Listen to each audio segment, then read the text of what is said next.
Hello, हाय, good evening, Ram Ram, Radhe Radhe, जय श्री कृष्ण। मैं गार्गी सारस्वत और आप मेरे साथ जुड़े हुए। अब एक बहुत महत्वपूर्ण बात जिस पर मैं आपके साथ चर्चा करना चाहूंगी। सीटेट हर साल 2 बार होता है। जनरली पेपर एक होता है आपका जुलाई में और एक पेपर आपका दिसंबर में होता है। तो मतलब पूरे एक सर्किल को अगर देखा जाए 12 महीने के को, तो 2 बार बच्चों को मौका मिलता है सीटेट क्वालिफाई करने का। सीटेट एक बार बच्चा जब क्वालिफाई कर लेता है तो सेंट्रल लेवल पर, किस पर जी?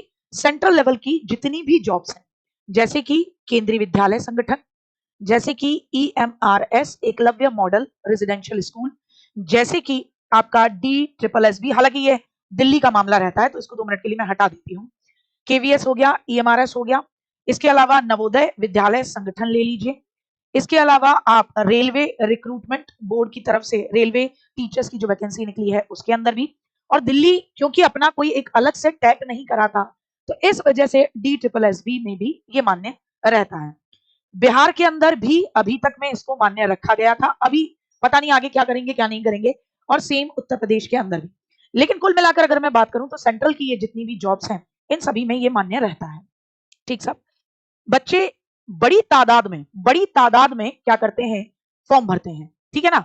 हाँ, बड़ी तादाद में, ठीक है, बड़ी तादाद में मतलब लाखों में फॉर्म भरते हैं सीटेट का। और रिजल्ट जो निकल के आता है सीटेट का, हर बार की बात करती हूं मैं, सीटेट का जो एक रिजल्ट निकलता है वो रिजल्ट आप जानकर बड़े हैरान होंगे कि वो रिजल्ट निकलता है कि पास का परसेंटेज जनरली हमेशा वो 80 to 85% ही होता है ना। सॉरी, पास का इतना हो जाए तो फिर बात ही क्या है। वो 15 से लेकर 17% होता है, कभी कभी 18% पहुंच जाता है। और फेल का परसेंटेज जो रहता है वो 80 से लेकर 85% तक का रहता है। अब आप कहें, मतलब मोटे तौर पर अगर बात करूं तो 100 बच्चे बैठे हैं तो 85 बच्चे फेल और 15 से 17 बच्चे पास होते हैं। ऐसा क्यों होता है? ये अपने आप में एक बड़ा सवाल है। एक ऐसा एग्जाम जो कि साल में कितनी बार हो रहा है बिट्टू? साल में 2 बार हो रहा है। तो कुंभ का मेला भी नहीं है कि भैया बड़ी तादाद में बच्चे बढ़ रहे हैं और उन्होंने बहुत लंबे समय से पढ़ाई से नहीं जुड़े हुए हैं तो फिर ऐसा होगा। एग्जाम भी सबको बहुत अच्छी तरीके से पता होता है कि भैया एक होना है कब? एक होना है आपका दिसंबर में उस साल के खत्म होने पर, और एक होना है जुलाई में। तो जब देखो भैया, आपको एग्जाम का मंथ पता है, ये भी फिक्स्ड है, सिलेबस भी फिक्स्ड है, सिलेबस भी फिक्स्ड है, ठीक है ना भैया? सिलेबस फिक्स्ड है, टाइम फिक्स्ड है, और सबसे बड़ी बात है कि कहां कहां वैलिड है ये भी फिक्स्ड है कि भैया सेंट्रल लेवल की जॉब लगेगी। उसके बाद भी ये रीजन क्या है कि रेशो इतना रहता है। ये अपने आप में एक बहुत बड़ी बात है। जैसे देखो, तमाम बच्चे यहाँ दिख जाएंगे। आरती रो रो के कह रही है गुड़िया कि मैं 4 बार से दे रही हूँ, मेरा 2 नंबर से रुक जाता है। और भी बच्चे कहते हैं कि मेरा रुक जाता है, ऐसे हो जाता है, वैसे हो जाता है।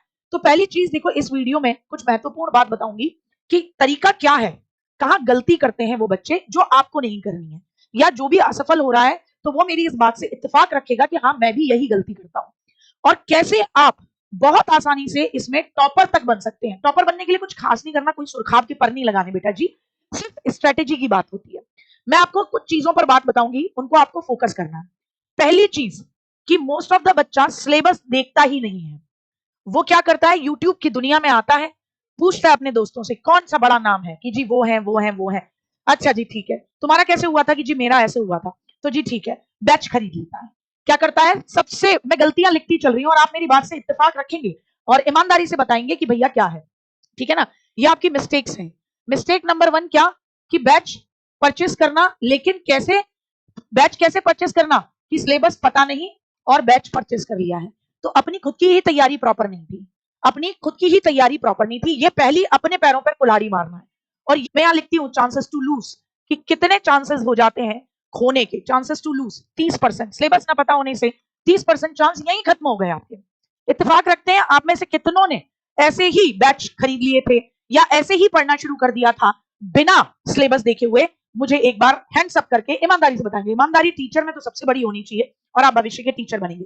तो क्या है, सबसे पहले रेगुलर बेसिस पर चाहे आपने पर डे का है ना एक गोल बनाया है, अब आपने चाहे 6 घंटे का बनाया, मैं नहीं कहती आप भैया 12 घंटे वाले बनो, 6 घंटे के लायक ही है, ज्यादा नहीं है। 6 घंटे में 1 महीने में सिलेबस एकदम कर दो, खत्म करो अपना, 1 महीने में 1.5 महीने में आराम से। क्योंकि आप इंसान हो एग्जैक्ट, वो तो कर नहीं सकते हो कि नहीं साहब हम तो ऐसे ही करेंगे। ओहो, it can not be possible my dear child. आपकी अपनी लिमिटेशंस हैं, घर में कोई बीमार भी होगा, आप भी कभी बीमार होगे, शादी ब्याह में भी जाना पड़ेगा, सामाजिक प्राणी हो, असामाजिक थोड़ी ना हो।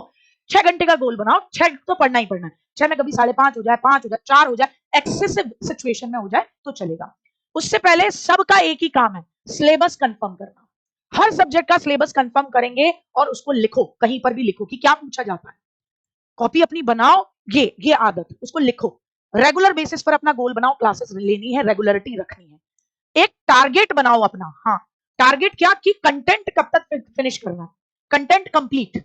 तो वो आपकी मर्जी है, कोई देखो जल्दी करने वाला है तो वो 1 मंथ का रख सकता है। जैसे मैं अपनी सीडीपी की बात करूं तो मैं 32 से 35 क्लास में अपना कंटेंट खत्म करा देती हूँ और पूरा कंप्लीट होता है। ऐसे नहीं भाग जाना है मेरे को, आराम से हो जाता है। तो 1 मंथ रख लो, कोई नहीं रख पा रहा 1 मंथ तो कोई 1 मंथ और 15 डेज का रख लो बेटा, है ना। ऐसे अपना कंटेंट का कि पहले मेरे को कंटेंट कंप्लीट करना है, फिर उसके बाद जब आपका कंटेंट कंप्लीट हो जाता है फिर अपने लिए रिवीजन का टाइम रखो।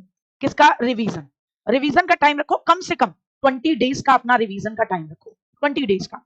उसके बाद रिवीजन करते समय प्रीवियस ईयर क्वेश्चन, ये दोनों पैरेलल चलाओ, साथ में प्रैक्टिस करो, क्योंकि आप रिवीजन कर रहे हो, टॉपिक वाइज प्रैक्टिस सेट ढूंढो और फिर क्या करो, प्रैक्टिस सेट लगाओ।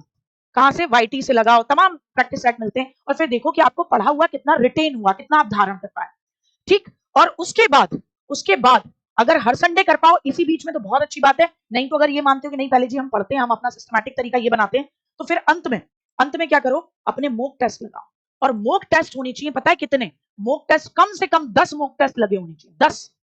क्यों, क्योंकि ये आपका टाइम मैनेजमेंट सिखाते हैं कि आप कितनी देर में, क्या आप 2.5 घंटे में, है ना, क्वेश्चन पेपर बिना छोड़े, क्योंकि नेगेटिव मार्किंग नहीं होती, आप कर सकते हो या नहीं कर सकते हो, ये बहुत जरूरी चीज है, ठीक साहब, समझे। और देखो एक बहुत इंपॉर्टेंट बात, जनरली सब इस मुद्दे पे बात करते ही नहीं है। मुझे लगता है सबसे पहली जैसे ही नोटिफिकेशन आए तो उससे पहले सबसे पहली बात जो टीचर की होनी चाहिए वो यही होनी चाहिए कि वो अपने बच्चों को गाइड करे, ठीक मैं मान के चल रहा हूं तुम पहली बार पढ़ रहे हो और बेटा जी इसको फॉलो करना, एक हैबिट पैदा करो अपने अंदर। अनटिल अनलेस आप कहीं जॉब नहीं करते हो, अनटिल अनलेस आप बिल्कुल ही मतलब हैंड रिटन नोट्स बना नहीं सकते, सेल्फ नोट्स बनाने की हैबिट अपने अंदर डालो।